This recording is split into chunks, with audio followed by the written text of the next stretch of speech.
Awagafou marche d'un pas ferme et décidé. Elle monte les escaliers qui l'amènent dans les bureaux de Wildaf.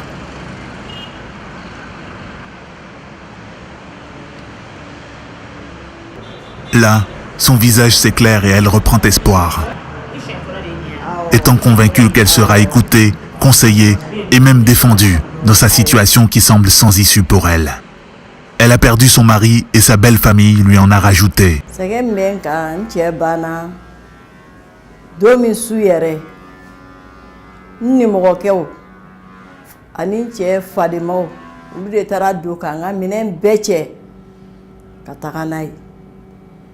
Kan bolo fɛn bɛɛ cɛ yɛrɛ malo min ni ɲɔ min sa u y'a bɛɛ cɛ ka taga n'a ye ka taa don ma kabi cɛ sa don fo ka na se sisan o tɔɔrɔ de b'an kan den 11 de bɛ n bolo 3 bɛ dugu ma 8 de bɛ n bolo cɛman 6 musoman 2 depuis cɛ sara don min na fo sisan ma lafiya n bɛ boli sugu bɛɛ dɔ la.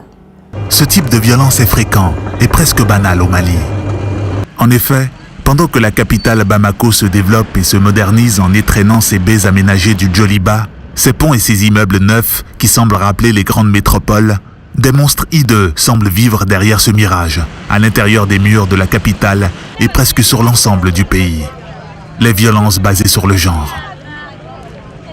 Près de 38% des femmes maliennes sont victimes de violences physiques de la part de leurs conjoints, partenaires ou parents proches.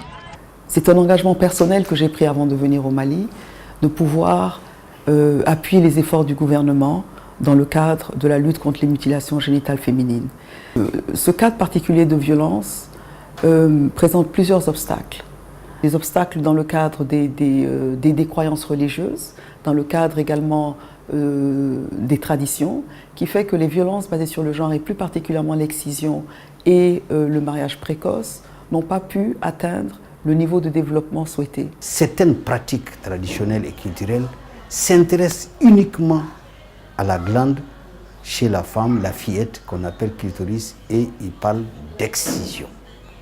D'autres par contre vont non seulement couper cette glande et en plus mutiler, sinon attaquer anatomiquement ce que nous appelons les petites lèvres et les grandes lèvres, et jusqu'à aller fermer le vagin, l'ostium vaginal.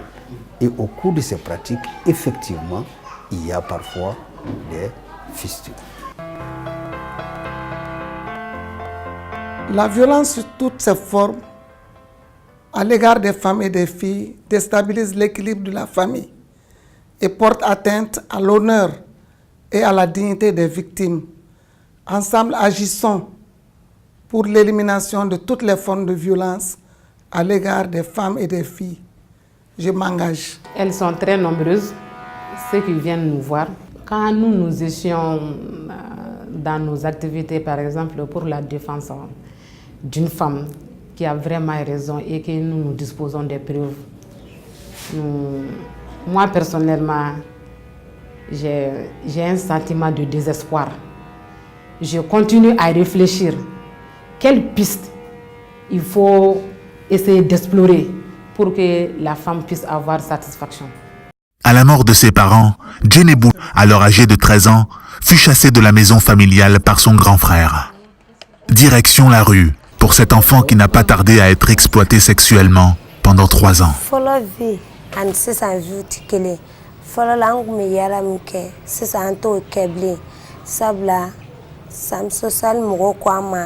Yala nafatala nansira ka sigiyɔrɔ kelen o nafa b'an yɛrɛ kan an nana o yɛrɛ idée ta k'o bila an kunna. Jusqu'au moment où elle rencontre le SAMU social.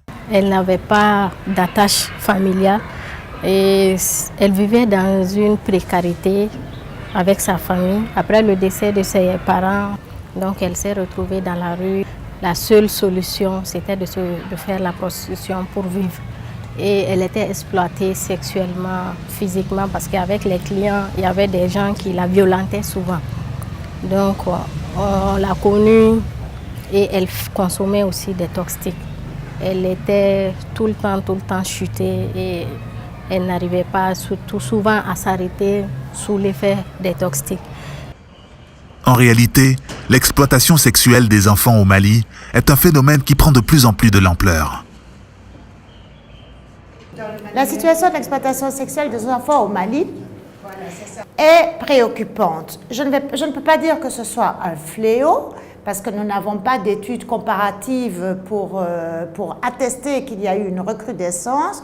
Cependant, l'étude qu'ECPAT Luxembourg a menée en 2013 et le rapport donc, de 2014 de cette étude attestent que sur un échantillon donc, de 1472 enfants, plus de 28% de ces enfants ont été victimes d'une des 3 formes d'exploitation sexuelle, à savoir la prostitution, le tourisme sexuel impliquant les enfants et la traite des enfants à des fins sexuelles.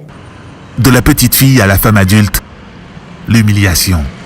Farigan bena ako ka be jenfe ngama akasa mankene bi akoko ti be alima tara de wele kana adenga wuli ka ba muso koro adem so mina na kila fe na bra chefe kana ndoko muso fana furu sara be sokoro ko fana wele kana j'étais ni ndangolo hundalendo akuma ka fo nyana ni ntije aka rapport ke fe ngan juta ka wuli ka ba ka sokono o ayenne o yentoro snaka sange tige ka bon kuna ndalendo ki kenka kambugo foka joli jiginyana akera 1h du matin denga kama tono tanti bi bo abitami dugo klalendo ko ale tado ko naka bodro denga koko tanti tibo e de bebo donc o sera ka labo atara shi salon kono. En puisant au plus profond de notre culture, ceux qui savent ici nous enseignent que Naloma de Bamsobro,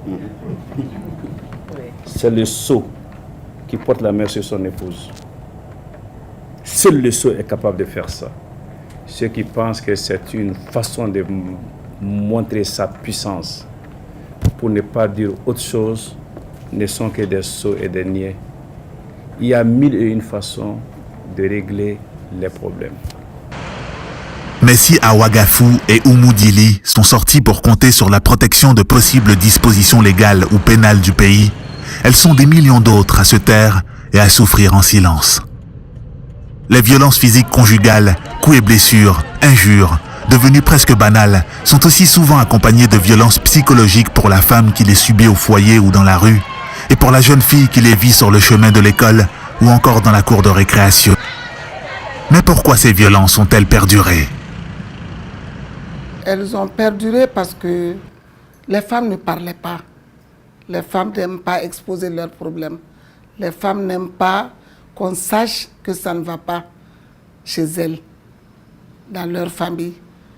Et donc les violences perdurent et souvent ça atteint le paroxysme. Souvent ça entraîne mort d'homme. Et généralement, c'est le plus faible qui exerce sa force sur la plus faible, qui est blessé, qui souvent décède même. balima cɛna muso ne arnasila kumakan no nugo Roberto Magic Saper ka bɔ k'a fɔ aw ye muso ni nenni manga muso ni bugɔli manga muso ni dɔgɔma manga muso ya anw dɔ de muso bɔra anw na anw de bɔra musow la ni ma fili ma ɲinɛ ni muso ye kalan kɛ n'a ye muso furu u to kalan na a y'aw jija u ka kalan laban n'u ye kalan laban a y'aw jija u ka baara kɛ n'u ye baara kɛ ni ma fili u b'aw de nafa u bɛ denbaya nafa u bɛ du nafa u b'u yɛrɛ nafa o de bɛ jamana lataaɲɛ muso n'u ka hakɛ ka k'a ye muso ka hakɛ d'u ma. La religion musulmane qui est la plus répandue au Mali ne dit pas qu'il faut exercer la violence sur les femmes. Pour ce qui est des violences faites aux femmes, de mon point de vue, certainement, de ce que j'ai comme connaissance ou au regard de la foi musulmane, il y a un premier aspect qui est là. C'est que la première personne à croire en la prophétie du prophète de l'islam, paix sur lui, c'était une femme, son épouse Khadija. Voilà pourquoi donc la femme a une place primordiale dans cette religion. Aussi les 5 personnes qui ont eu à accompagner le prophète pour confirmer sa prophétie, en plus de Khadija, il y avait ça, l'autre femme, Aïcha. Et aussi, vous avez parmi les hadiths de Aïcha et aussi de Fatoumata Zahra, qui est sa fille, et qui est aussi l'unique enfant du prophète qui a vécu.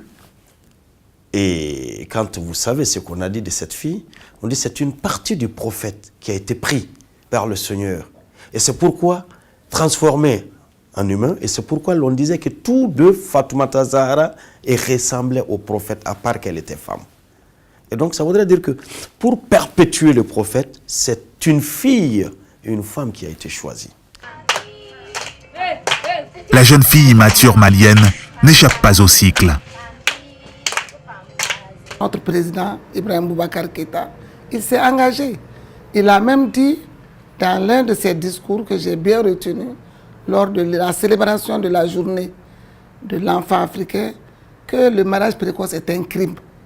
C'est un crime parce que on atteint à tout l'état de la fille et de la femme.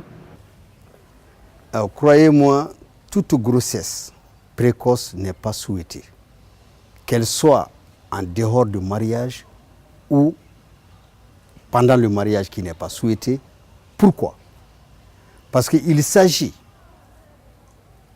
d'une grossesse qui va être, sinon qui évolue sur un site anatomique. Le site anatomique, c'est quoi? C'est le bassin de la femme, c'est l'utérus de la femme, j'allais même dire de cette fillette. Ces organes ne sont pas matures et ne sont pas préparés pour porter cette grossesse à terme et surtout avec l'accouchement. Imaginez une cellule ou un organe qui n'est pas mature, ça veut dire qui n'est pas mûr. Le muscle, les nerfs, les vaisseaux ne peuvent pas avoir de l'énergie pour faire le travail d'un accouchement normal. Et c'est pour ça que cette grossesse précoce va entraîner forcément ce que nous appelons à 98% des fistules vésico-vaginales obstétricales. Puisqu'il faut prévenir que guérir, donc nous médecins, nous pouvons en tout cas lancer un appel pour éviter toute grossesse précoce. Et selon moi, le mariage précoce empêche la fille de s'épanouir. Le mariage précoce empêche la fille de participer au développement de son pays. Le mariage précoce empêche la fille de jouir pleinement de sa vie. Si je dis de sa vie, c'est-à-dire tout ce qu'elle peut atteindre comme potentialité. Pour une femme et une jeune fille apte à l'emploi, mettons fin aux violences basées sur le genre, je m'engage.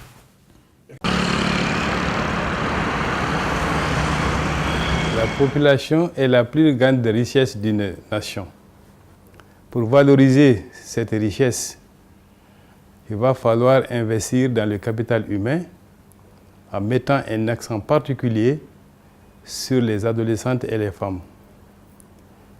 À travers, bien sûr, dans notre contexte, c'est-à-dire le Mali, le projet Autonomisation des femmes et le dividende démographique au Sahel, communément appelé SWED.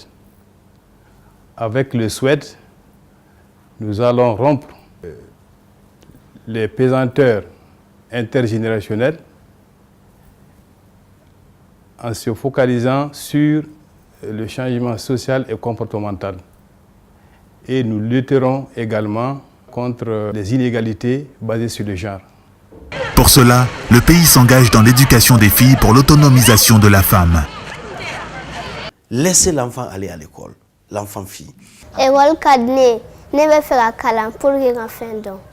Et lorsqu'on laisse l'enfant-fille aller à l'école, on doit donner l'autorité, l'autorisation, la chance d'exercer. Et voilà, alors, quand le prophète dit « allez-y chercher la science jusqu'en Chine », il n'a pas dit aux hommes et aux femmes, c'était les fidèles. Alors donc quand la fille va à l'école, qu'on accepte que la fille travaille, qu'on accepte que cette fille qui travaille puisse aller en mission. Les violences exercées sur les femmes et les filles ont un coût économique et social extrêmement important pour notre continent. Parce que ces violences altèrent la capacité de production de ces femmes et de ces filles, leur capacité de productivité, de rentabilité et même d'épargne. Nous devrons tous agir ensemble pour mettre fin à ces violences basées sur le genre, ces violences qui sont parfois cachées et donc non remises en cause. Agissons ensemble pour le faire. Moi, je m'engage.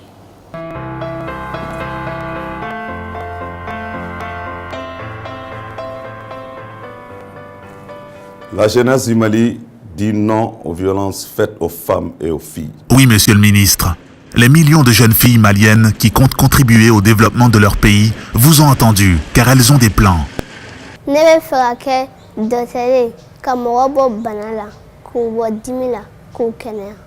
Les violences intra-extrascolaires contre les filles sont des facteurs qui les démobilisent, favorisent leur déscolarisation et aussi leur abandon scolaire. Parents, communautés scolaires, partenaires de l'école, administrateurs scolaires, œuvrons ensemble, menons des actions énergiques de prévention et de lutte contre les violences à l'école. Et la petite Dimbiga accepte de devenir votre porte-parole.